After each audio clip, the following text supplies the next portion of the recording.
Hello, hello, hello, everyone, and welcome back to Psychology Eats. I ain't going front. My stomach hurt. Oh,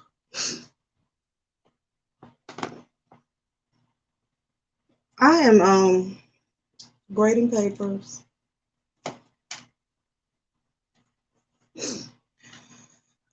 I know this phone might die.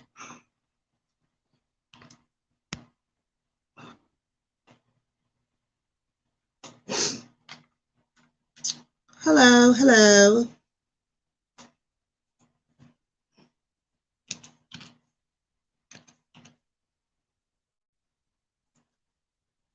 Oh, save changes.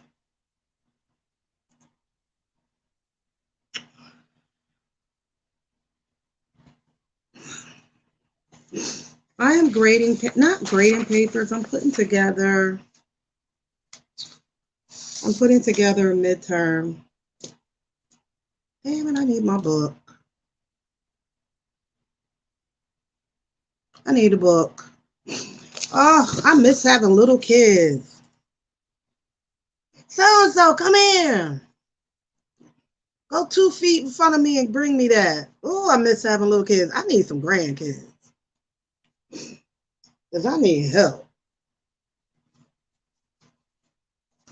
I need some grandkids. I sure do. Because I need help. I gotta, the book I need is on my other desk and it's right over there and I don't feel like getting it. I don't. But if I had some little grandkids over here, I could say, Shamika, come get Granny's book. Shamika, come get Granny something to drink. Shamika, Granny needs something. Shamika.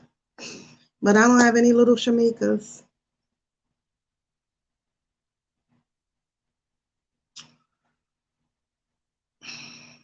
Mm. Hi, everyone. So the title is why do people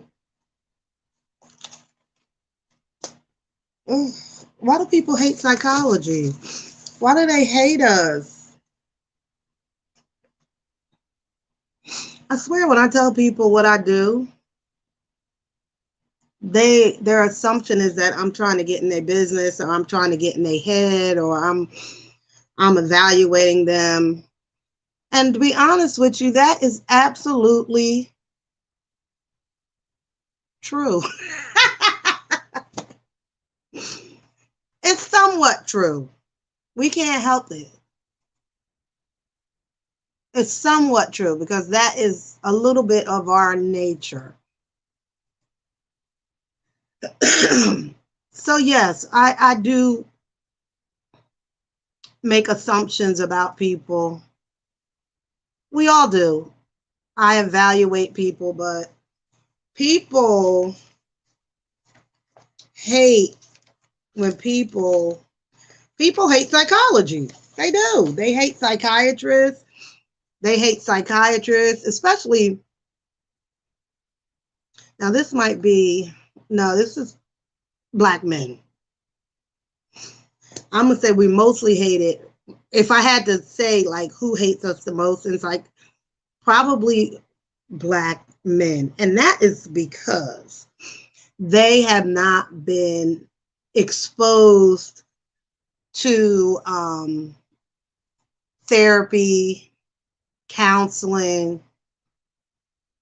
So, for example, if a little black boy and a little white boy were having behavioral problems in school,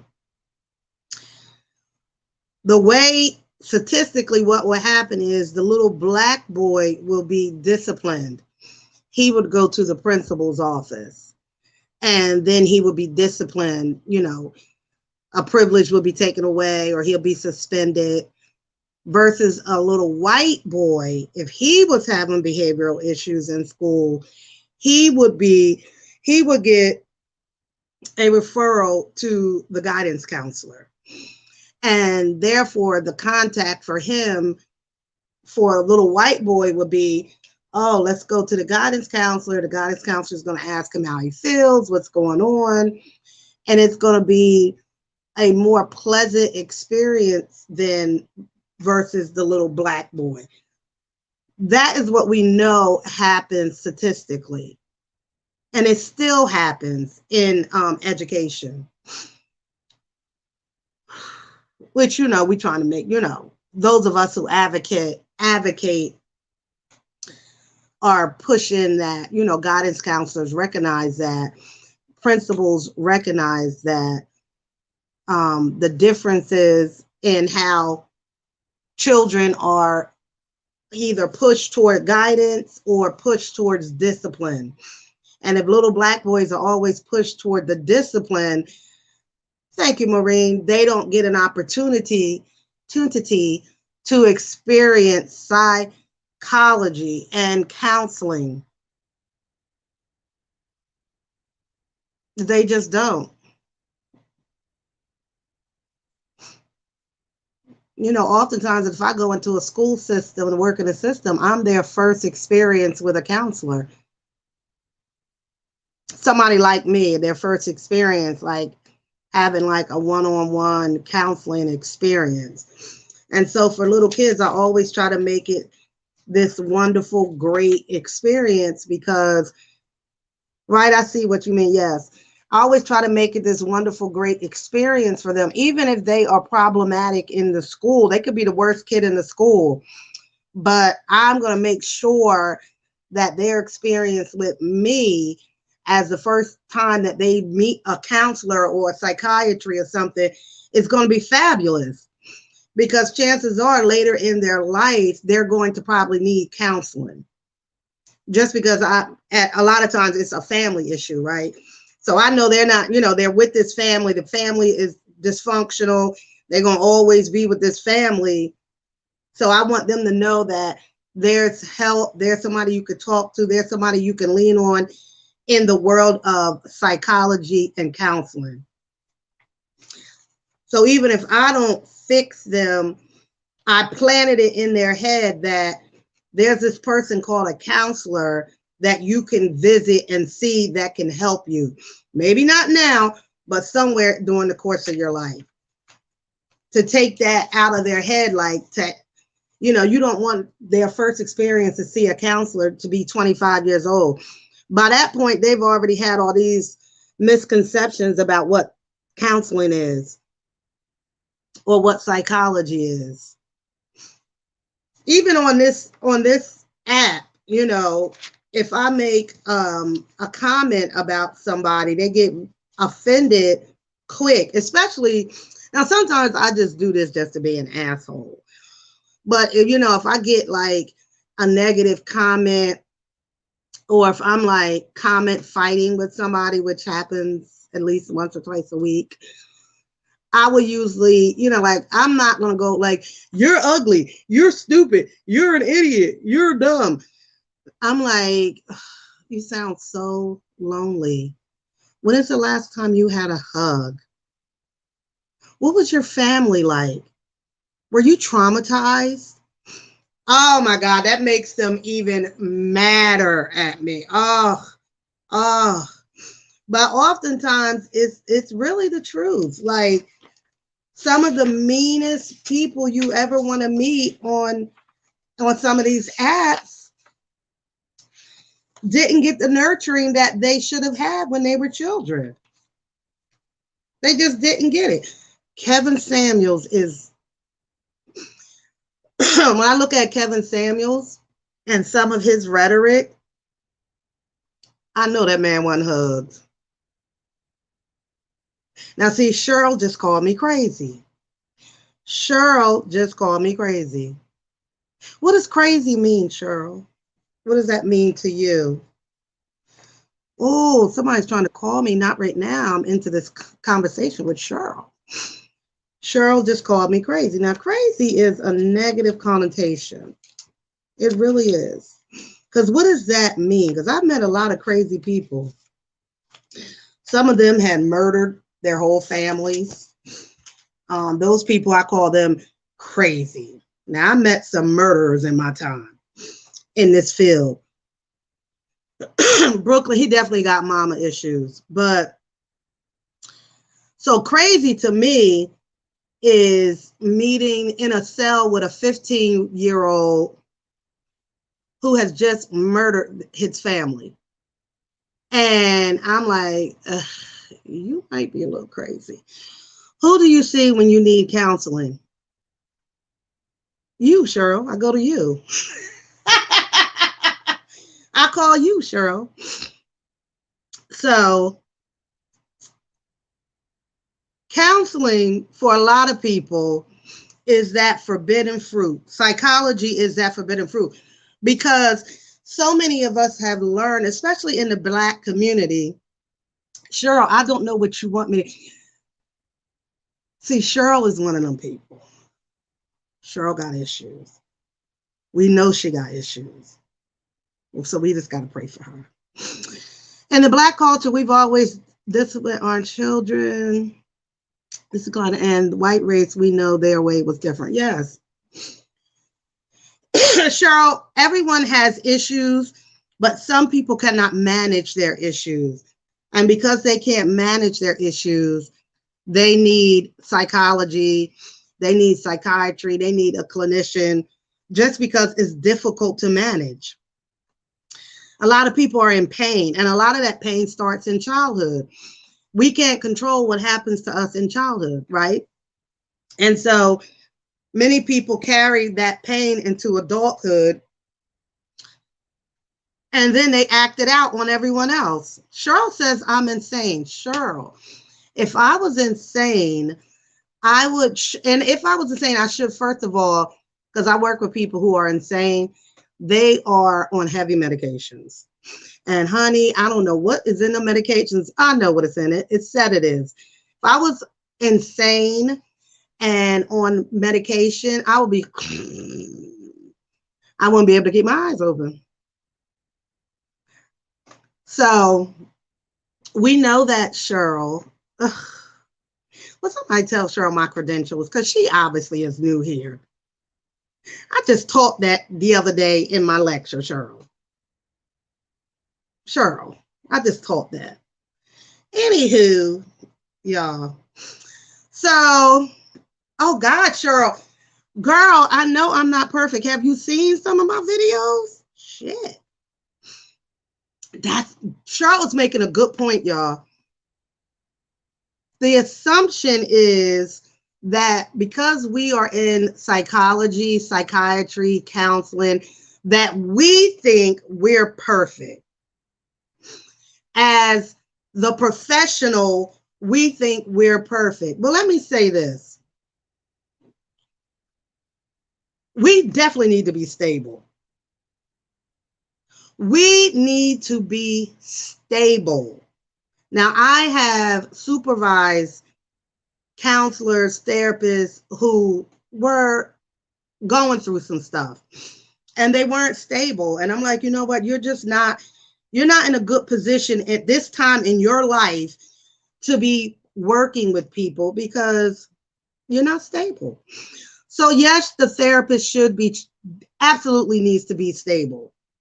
I had a wonderful childhood and issues I've experienced had nothing to do with my childhood. That's great. That's great. Oftentimes, it's if you've had that stable childhood that you built up resilience. And so if you've had some issues outside of childhood in your adulthood or adolescence, you've learned to build up some resilience. You saw in your childhood how to manage your anger, how to manage your depression, how to manage people who might stab you in the back, how to manage relationships. You know, you might have learned all that in childhood. That's great. You can better cope. What some professionals in mental health do not like seeking therapy for themselves? Well, first of all, they do, because we have to have supervision. So we do have to have what we call supervision. After a certain amount of hours, you need to be checking in with a supervisor. So yes, we do have supervision. Some professionals have, like, supervision is not necessarily therapy. So some professionals do have, some professional counselors and therapists have a therapist, and some, but we all have to have supervision. That's standard. That's standard. We have to have that.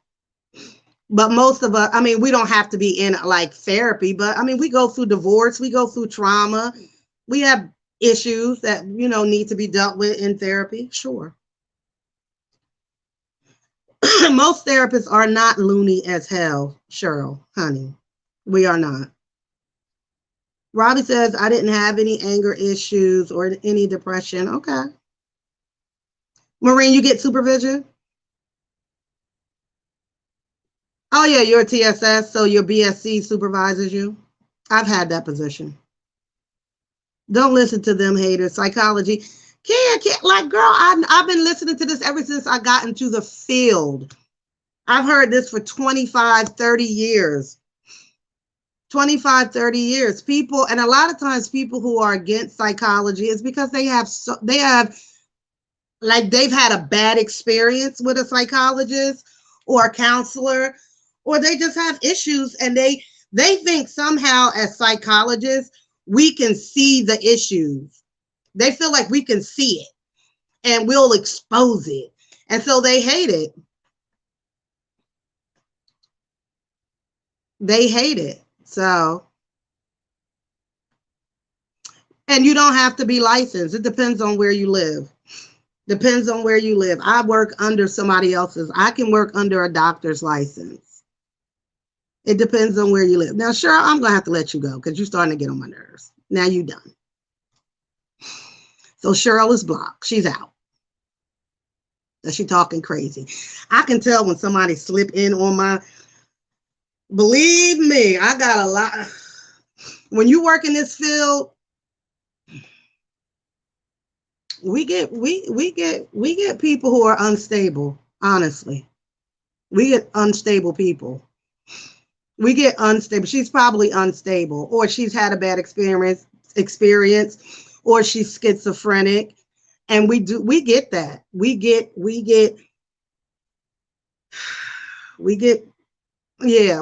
people. She sounds like but she might be like mentally ill and off meds.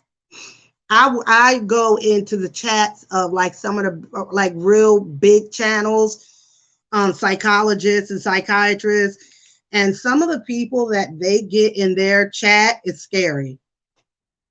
It is scary. I'm like, you need to lock your doors at night because these people are off. As a mother of a child with autism, I really appreciate what you do.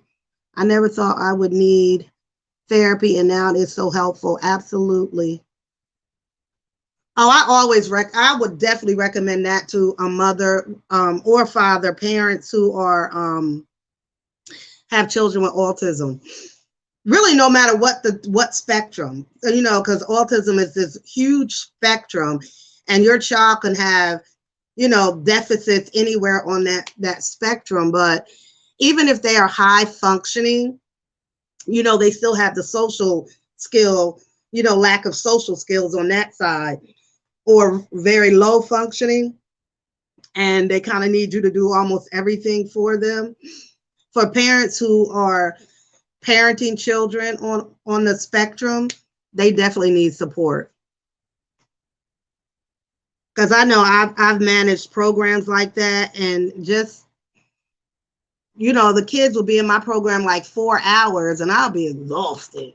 And I'm like, oh my God, if I had to mother a child like this 24 hours a day, I don't know how I would do that without some sort of support, without somebody I can talk to say, it's okay, you're doing a great job, or you could try this, whatever. It's not easy. It's not easy loving a child who has mental illness. It is definitely not easy. And then too, in this field, you're not going to always know the answer. And you get people who come into your office or come into your classroom or whatever, and you don't have the answer, and then they get pissed. I can't tell you how you're going to be able to feel better in the next 5 days. I can't tell you that. I really can't. So that's another issue that people have with psychology, is if we can't fix it right away. And really, it takes time. We're not like we're science, but we don't have a fix it pill. We don't have a pill that you can take to feel better right away. My son is low functioning, semi-verbal, but extremely brilliant. It's so confusing, so I definitely need someone to talk to, and I'm grateful for it. Absolutely. Have you worked on his diet, Melissa? Have you changed his diet? Is he gluten-free? Have you tried CBD for him?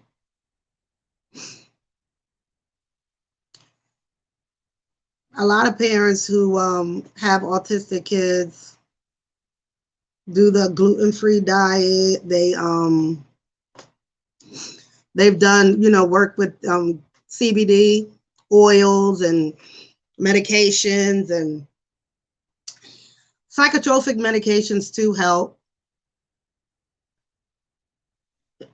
It's very hard. We're working on it. Oh, wow. I would have thought you could have handled Cheryl. I saw you becoming uncomfortable.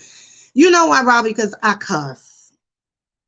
And I didn't want to cuss her out. And it was getting close to that. So Cheryl had to go. And I know, and I recognize mental illness. And I know, and I recognize people who are unstable. And I didn't want to trigger Cheryl. So that's why she had to go. You want to join her? As a matter of fact, you might join her too. Bye, girl. I'm not in the mood. Girl, I cuss these people out so horrible. Anyway. Girl, she had to go too. Bye, Robbie. Melissa, back to you. Can't do any CBD. Cousin has oral aversion. He has major sensory issues. Oh, he only eats 4. Oh my goodness. Oh yeah, Melissa. Have you tried hiding other foods in his foods, his choice foods? Like if it's potatoes, I mean, have you tried like hiding something else, like a vegetable in the potato?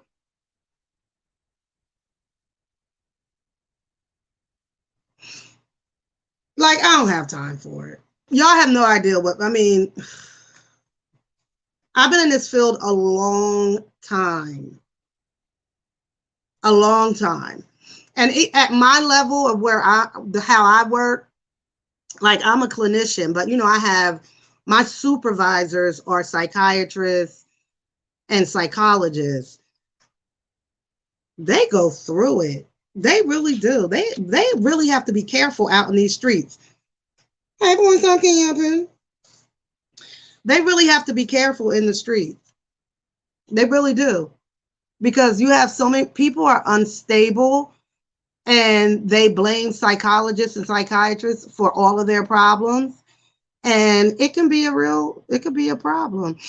He eats things like homemade pizza. That's the only thing I can hide medication in. We're going to try. See, okay. You're going to try CBD?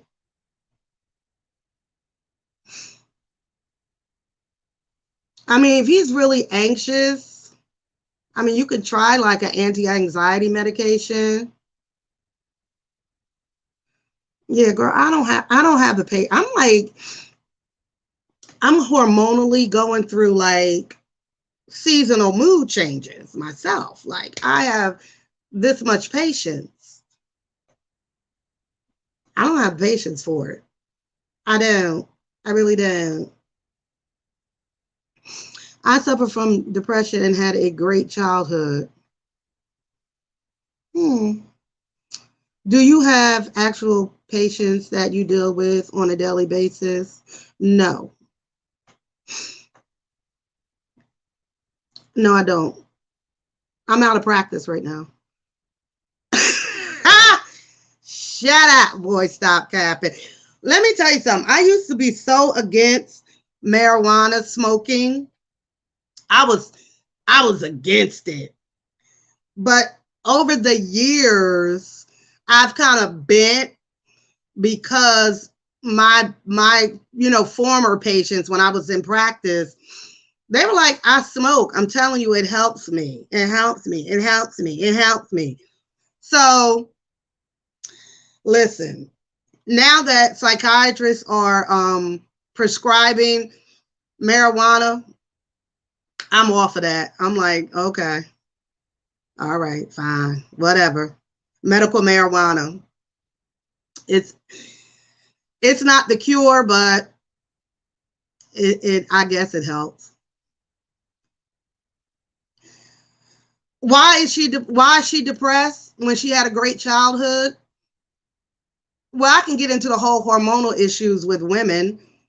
Um, Women have hormonal changes that causes depression. I hate psychology because it makes you look bad. It doesn't, Fizzy. It absolutely does not.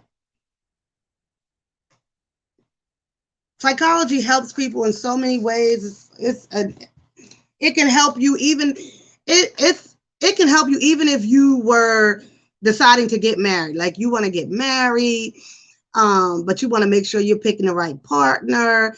You can go and talk to a psychiatrist or a counselor about what does that look like for you, or why have you been picking the wrong people. So anyway, back to you had a great childhood, but you're depressed. I don't know if you're in menopause or you're in PMS, but it depends. If you're going through PMS as women, 2 weeks before a period, there's a period of depression for a lot of women. That's hormonal. You get through that. If it wasn't for medical marijuana, I would have no patience to deal with my son. I am 41. I have 2 grown children and never ran out of patience with them. Thank God for marijuana, but I eat it. Okay. All right. I don't judge the marijuana thing anymore. I used to be very judgmental about it. Very judgmental about it. But I'm not anymore. I feel like I don't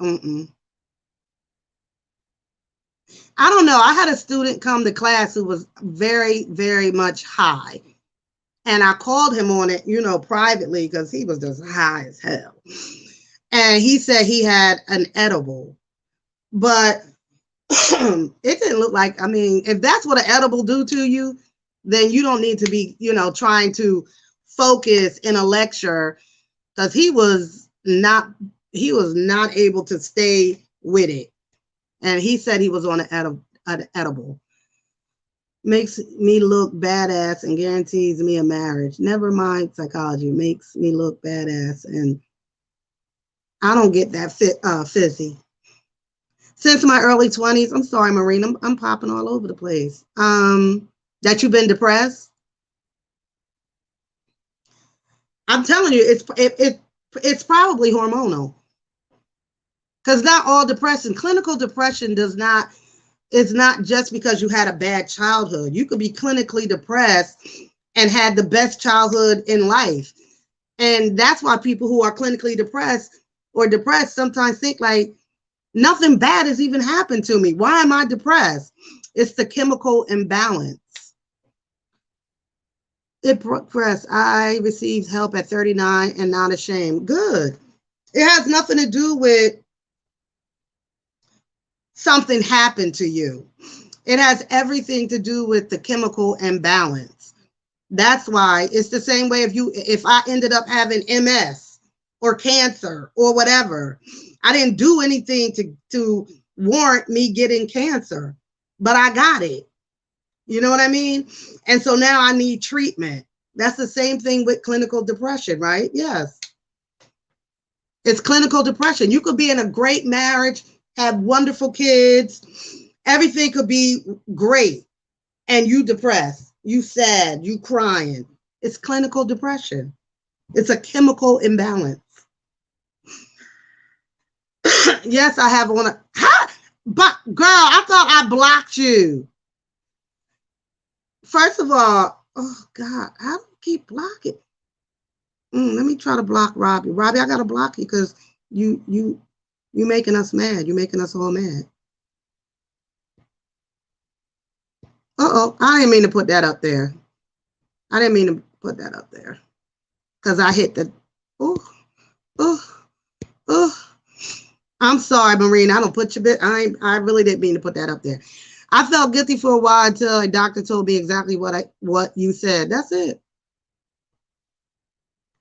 Sometimes you gotta wonder, like for women, because we have so many hormonal changes, we can wake up. I'll change it. We can wake up and everything is going great, and then we feel depressed. And we're like, why? Why am I depressed? Damn. Nothing really is going on. It's the chemicals. It is the chemical imbalance. And then you take, you take Zoloft or something like that, and then you start feeling better. And you're like, whoa, wait a minute. I'm feeling so much better. Unfortunately, what people do is they end up going off their meds because they feel better. Yes, Melissa. There's a lot of weirdos on this app. There's a lot of weirdos, period.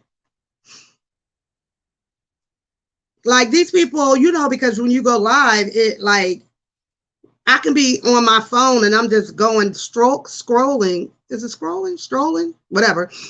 And I'm like, oh, this person is live. I don't even know them, but I could go into their chat.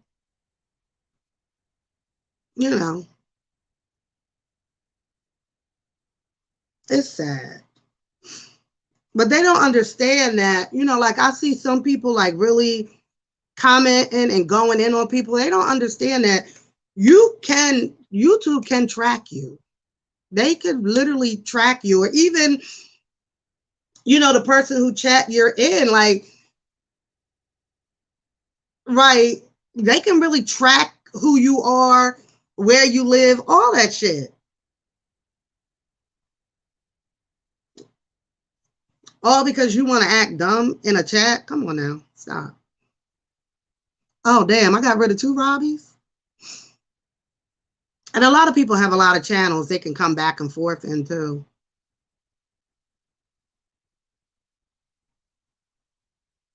I don't ignore them. I'll boop, you're out. Sorry, bye. Oh, I don't know how Wanda be. Oh, where's my Wanda will ignore people in her chat. I'm like, girl, ain't no way. I'll be block. You're done. Mm-mm. But one thing Wanda did say that's true. When you address it, hey Virginia, when you address it, you give them life. So I'm not going to address any. I'm just going to block them out, and I'm not going to address the bullshit, because Wanda is right about that. Just block them. But yeah. So that's all we were talking about, is why people hate psychology. I mean, I've known women who have wanted to have a counselor and wanted to go in to talk to somebody about whatever their problems are, and their spouse like refused to let them do that, or attempted to control it. And that's usually when somebody is in like an abusive relationship. They're in this abusive relationship, and this guy is trying to control even the therapy. Even the therapy, they'll try to control. That's why, I mean, I know I work with women who were in abusive relationships. I knew they were in abusive relationships because they told me. And then for whatever reason, the guy shows up in a therapy session, and you can feel the tenseness with the lady, praying that I don't, disclose anything because God knows what can happen to her. But I've been in situations like that. Some people really want to hear what you have to say for help. Absolutely. Which is another reason why I'm really going to start another channel. Because I just feel like this channel is just, it's just been too much. Ugh. This channel has got to go, honey. Let me see. Just showing love. Gotta go to work in the morning. All right. Did your kids get all your business out of you? I was cracking up. That was a good live, Virginia. Some people really want to hear, all right, Sally is the guy who needs it the most. Yes. Yes, it's the people who need it the most. So yeah, I am going to start another channel because I do have people ask me all the time, about medications, about disorders, about treatment, or what to do with their kid, or all of that kind of stuff. And I think if I have another channel that is solely based in psychology, that people can go and ask me those types of questions.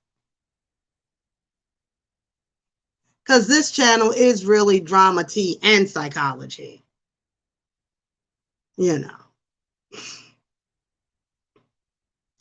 explained that in the last couple of videos. I really fell down, I really fell in this rabbit hole and I can't get my way out of it. But I like that part of it too. I mean, I like to talk about drama tea in the YouTube streets and, celebrities and stuff like that. So I'm going to keep this channel, but my other channel is going to be solely for psychology. Because people are really suffering out here. People are really dying. Suicide rates are the highest they have been. Even among Black people, there was people used to say Black people don't kill themselves. Yes, we do.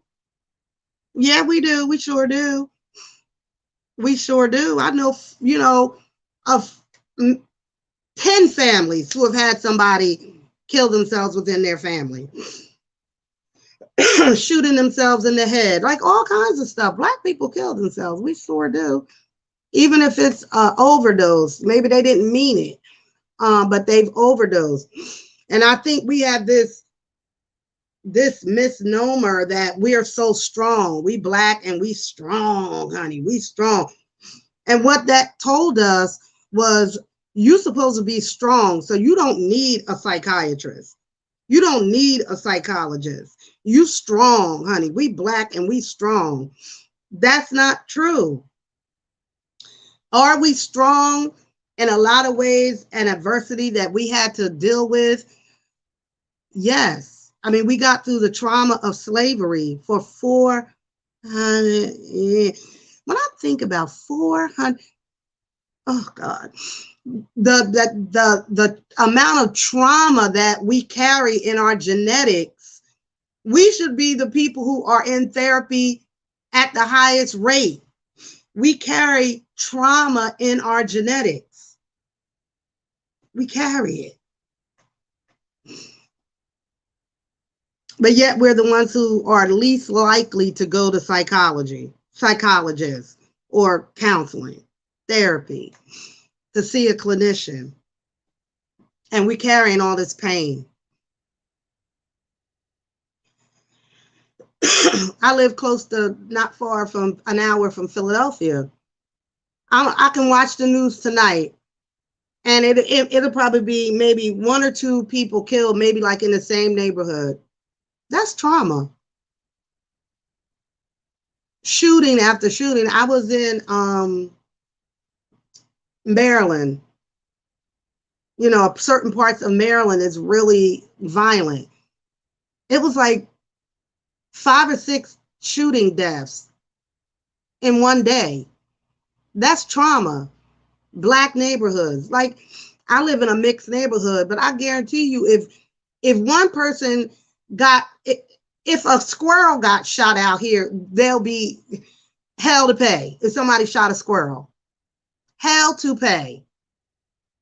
It ain't no way the people in my neighborhood will sit back and allow 2 or 3 of their children to be shot dead and then just go about their day like the shit ain't never happened. We carry trauma as Black people, but yet we don't seek counseling or therapy to help us.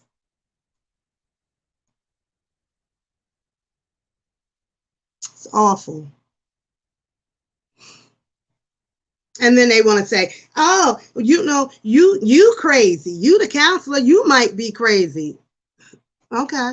Do you say that to your doctor, who treats your diabetes? Do you say that, to your, whatever? When you go to the doctor, do you tell them, you don't know what you're talking about? You crazy too. You must be crazy. Psychiatry and psychologists have always gotten that from people. And a lot of that is because they think that we can look inside their brain and pick their brain and tell their secrets.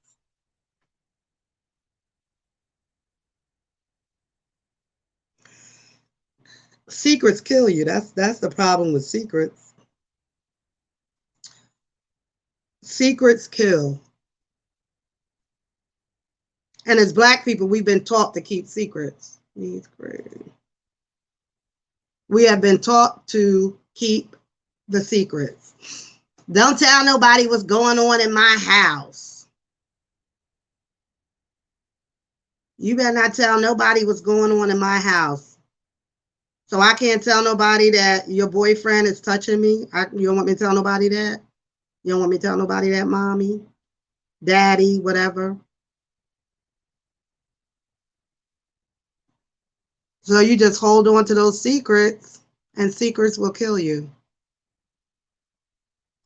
Like, I'm going to kill some of these students who have not turned in their work. I'm grading, y'all. I saw one of my students at Walmart. Here he go. Did you get my paper? I'm like, boy, I am at Walmart. Leave me alone. Yeah, I got it.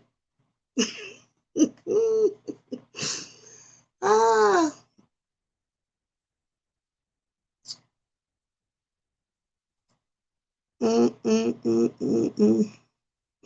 Seekers will eat you alive. They sure will.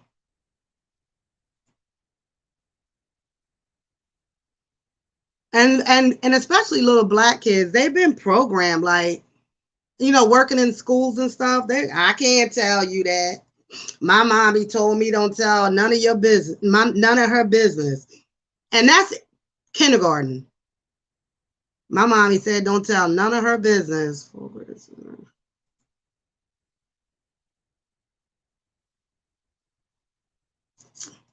I mean, of course, as counselors, we have a little trick to that. I mean, I can get just about anything out of a kid. Luckily, they got a kid's mind, right? I'm like, all right, you don't want to tell me? That's fine. Whatever. I ain't gonna beg you. You crack that you get that one little crack, and next thing you know, they telling their whole life story.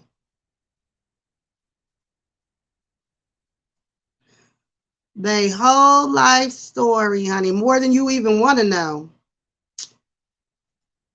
Now I told them don't send me nothing on pages. Oh, why don't y'all listen?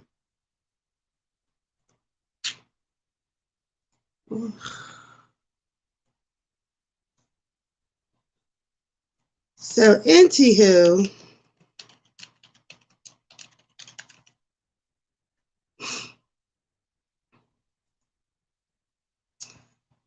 that's the story on that. Why people hate us.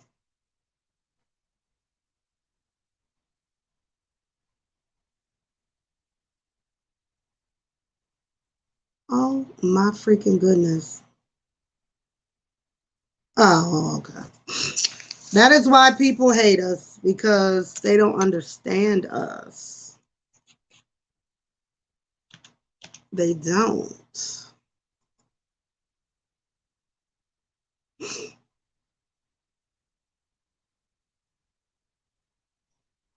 Even in school, I mean, I didn't know what guidance counselors did. I just thought the guidance counselor helped you pick your classes, and that's it. That was my experience with guidance. They help you pick your classes. I didn't know you can go to your, I hate pages. We use Blackboard. One of my schools, we use Blackboard. Another school, we use Canvas, but they don't convert. What's Pages? That's Apple. We don't convert. It doesn't convert like assignments.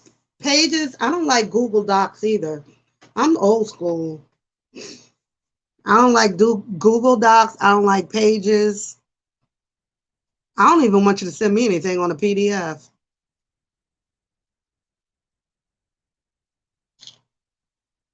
Mm, mm, mm.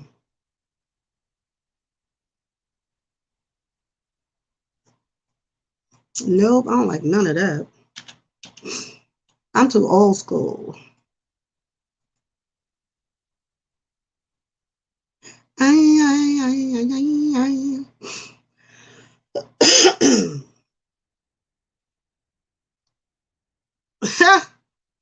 A lot of my students take their notes on their computers, on their laptops. They do. We used to be against it, but honestly, times have changed, and you got to flow with the change. We still do paper notes. I mean, a lot of students still do paper notes, but I noticed that more of the guys, male students, prefer, because they say their handwriting is so bad that they rather do oh my god, they rather do it on the computer, which is fine. Oh, you mean TSS progress notes? Really? Most of the agencies switched over to the computer. I was totally against that when that first started. Ugh. I like a good old DAT note on paper. I still would like to do my DAT notes on paper. But most agencies have switched from that.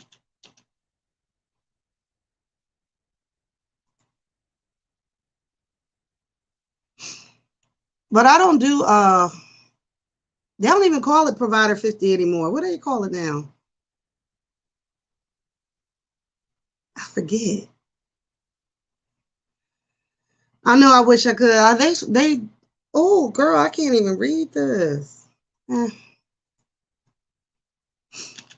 No, I don't do community-based therapy anymore. I burnt myself out. I did community-based for like 10 years. Oh my God. Oh, Marie. Oh, Marie. It's awful. It's awful. When I tell you I am not missing that part of being a therapist. I do not miss it. Treatment plans, progress notes, the worst. The worst part of the job. Especially when agencies got smart and connected it to our pay. Like, oh, you don't turn those notes in, you will not get paid. Girl. Oh, we used to be up all night trying to get our notes in. All night. I notes. Most agencies, I think the notes were due like what, Monday morning? Yeah, BHT. Okay.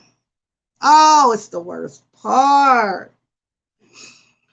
Uh, mm, because first of all, they Medicaid assumes that after you have your you do your service, after you have your session, that miraculously you're going to be able to find a quiet place and write your note for 10 minutes. You know that never happens. You never get that 10 minutes, especially if you got to jump in the car and get somewhere else. When are you going to have time to write? Monday? Yes. You never have time to write your notes. So then you put it off one day, put it off the next day. Before you know it, you got so many notes to write. That is the word. And I know for me, when I do therapy, I don't write notes in front of my clients. Like, I'm not that therapist who's writing while the client is talking. I find that to be so, I don't like that, because oftentimes the client is wondering, what are you writing? Or the client will be like, well, why didn't you write that down? Wasn't that important? Wasn't that important what I just said? So I don't write. I don't write at all. I don't take any notes during the therapy session.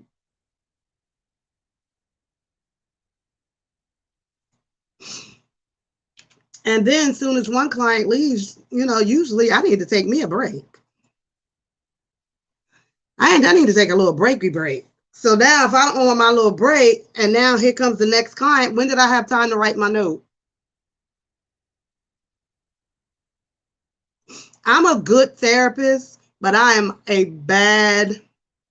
bad paperwork person. I am. I'm not good at paperwork. I have to do tally, so I have to be, oh, right. How many times did Johnny get out of his chair? How many times did Johnny say no? How many times? Oh, mm, mm, mm, mm. It's the worst. I know when I've supervised programs and I had to supervise people's paperwork, I'm always like, oh, I get it. I get it. You don't have time. And Medicaid and any of those other insurances they don't put in that time to do paperwork. Y'all, we complaining about paperwork. If you ain't in this field, you don't know our drama, but that's part of the job, is that we actually have to write a note after a therapy session. We have to write a note. And it just can't be, I went over to Johnny's house today and he all right, he good. It's a therapeutic note. So it has to be written. Oh, God. It has to be written in a therapeutic way. And then it has to match. I love the job, but not the paperwork. That's always been me. That has always been me. I love being a professor, but I don't like grading. Ugh. It's the assignments that I'm like, oh God, it's a lot of grading. It's easier for us now, and because we use a lot of programs that they can be self-graded. Yeah, explanation. Uh-huh. But when you're grading, even when you're grading like journals or papers, you got to give yourself a break. You have got to give yourself a little breaky break. Yeah, but it's a lot of aspects to counseling that, behind the scenes that, it's not, if it's not your field, then you're, not gonna, understand everything that we do. What the hell? You're not gonna understand everything that we do, but we do get supervision. And most, even if you have your own practice, you still need to have a supervisor. somebody that you can, usually supervision is like, we're talking about our clients, we're asking for help. I mean, like for me, I don't treat people with eating disorders, and I don't treat people with borderline personality disorders. I don't treat people with personality disorders at all. And it's nothing wrong with not having if there's somebody in here who's like thinking about coming into the field, or you're in the field, don't feel like you need to treat everybody or you're going to be good at working with every population. It took me time to understand that I could not work with people with eating disorders and with personality disorders. And it's all right. It's okay. I will certainly find somebody for them that can manage their disorder. It's just not going to be me.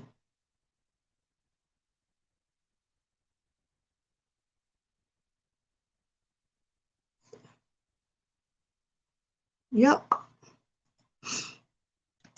But you give me a schizophrenic and I'm excited. That used to be a pain to supervision, but when the pandemic hit, it was on Zoom. Yeah. I know. I think too, like with supervision, you got to keep it real. Like, because usually supervision is with your supervisor.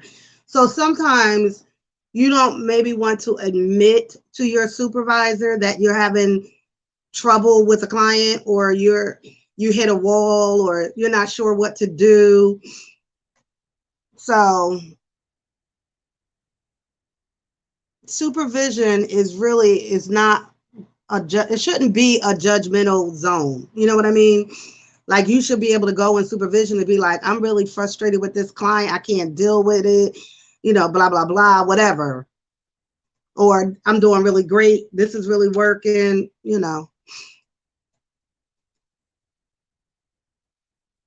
Oh, yeah. We used to do group supervisions.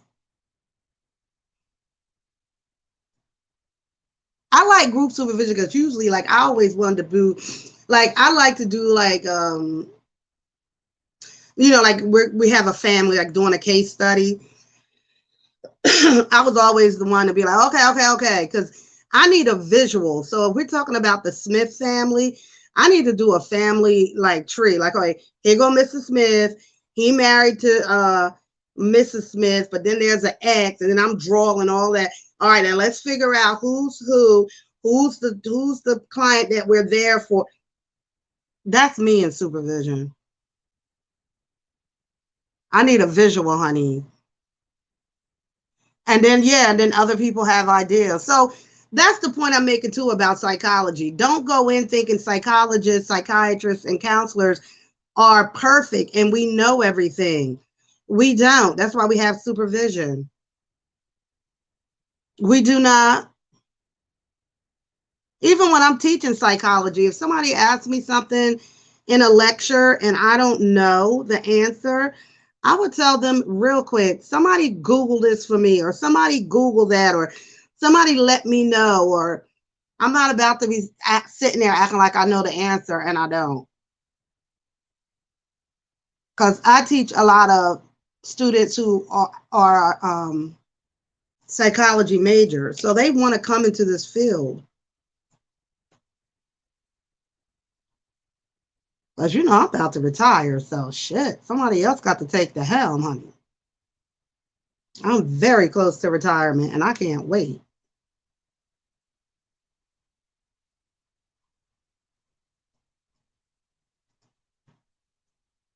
I feel like I've done my 30 years. I'm good.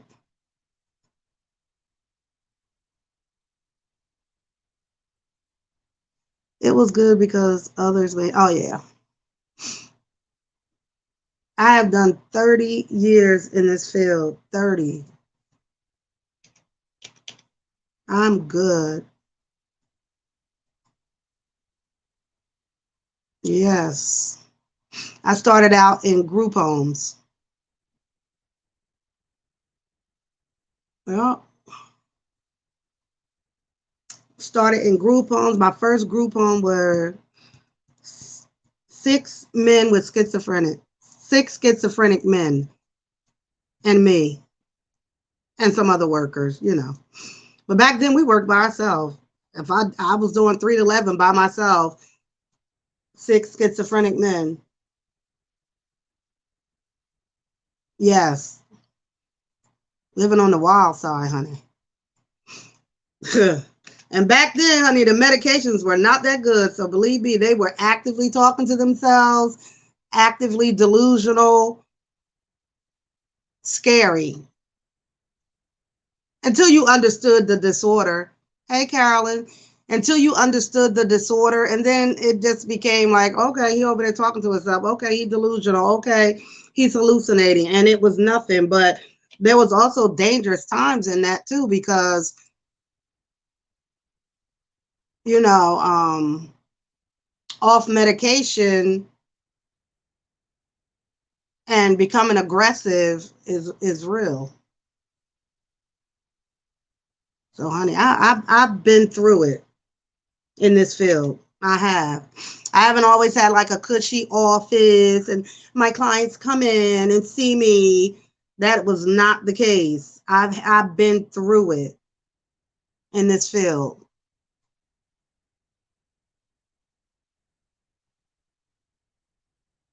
I worked in the worst neighborhoods. I worked in the best neighborhoods. I worked in Newark, New Jersey during the crisis of crack, the crack epidemic, HIV and AIDS epidemic in Newark, New Jersey, in some of the biggest, most violent shelters in, please. I've done it, honey. I have done it all. And that wasn't even my world. That wasn't even my environment. I came from South Jersey. I came from the country. So to be working in environments like that, I never knew anything about projects.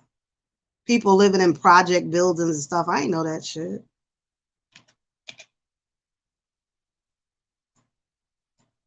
I got it from the mud. That's why I say I'm ready to retire. I am ready to retire. That's why I teach now. People, are you still in clinic? No, I'm not. I'm not in clinic. I stopped doing therapy when the pandemic hit. And I'm good. I'm really moving toward retirement. I still have so many clients who reach out to me, you know, that want me to get back in a clinic again. And I'm just not ready to do it. I probably won't do it. I'm good. I did my 30 years from the mud. Hi, it's B. Yes, Maureen. I've been through it. Thank God I've never been attacked. I've never been anything like that. Although I know professionals that have been, you know, more like hospital settings, like when people are really unstable. And now with the drugs that they're using, you mix that with, you know, drugs and being unstable it's a very dangerous situation. So I know people who have been hurt, like on you know, psych wards and stuff.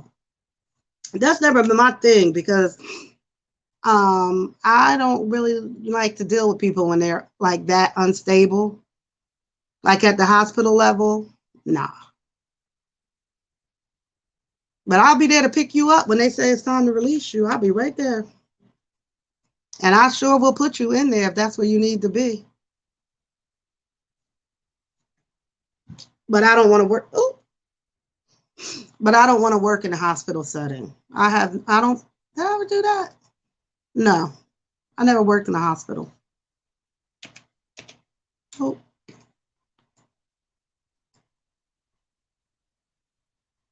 I don't even mind a prison.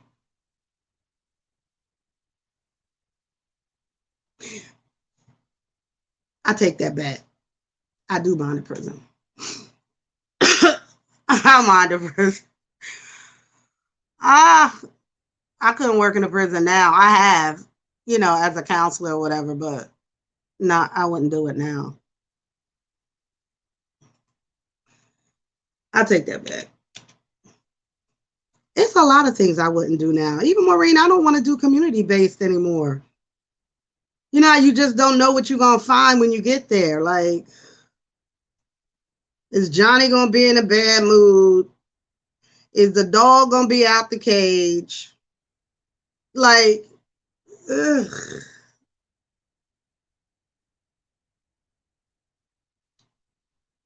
And then the other kids, you end up having family session with everybody because the other kids want to play because you there to play. If anyone can financially retire, do it. Absolutely.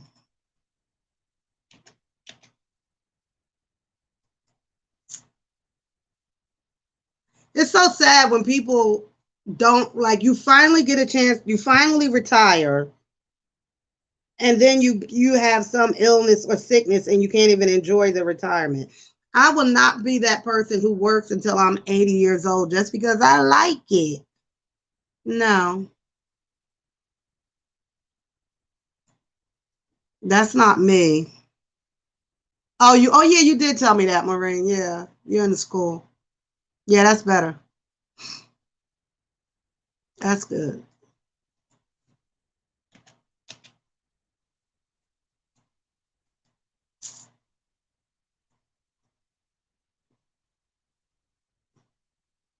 Well, some people retire and then they get like a job outside of their field, like a no brain, like we call like a no brainer type of job. You know, you go work retail at Target or whatever. You're retired from your field, but then you just work somewhere else, just to make a little money. I don't want to have to do that either.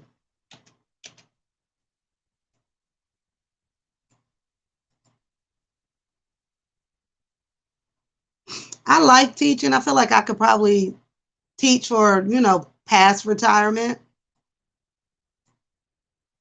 because it's not hard. Except this semester because I lecture for 6 hours and my feet feel like, what happened, y'all? And I've tried so many different types of shoes to the point one day I wore my Nikes because my feet was hurting so bad. And that still didn't help. I had my first home experience last year on virtual school. Great family. Oh, good. The best families are the ones who want you there, the ones who really want the help for their kid, the ones who aren't holding secrets. Ugh. And then they want to act all weird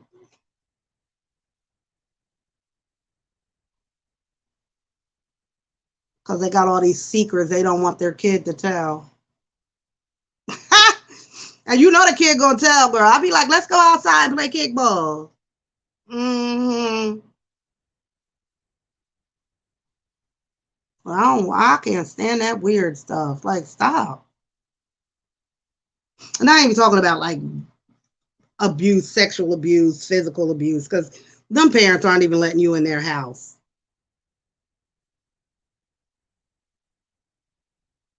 They are not even gonna let you in the house. So that's secret shit.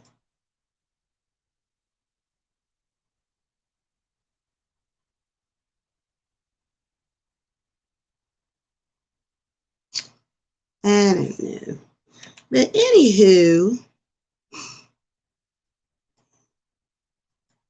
that's about all I got. What time is it? 11? Ugh.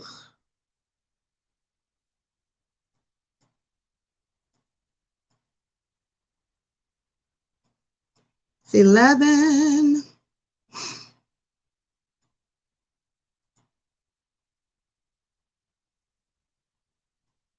I see nothing. I see nothing. Oh my God. But anyway, thank you guys. I hope you learned something new about psychology and what we do and why people hate us. Thank you, Carolyn. All right, guys, I gotta go. My battery is dead. Good night.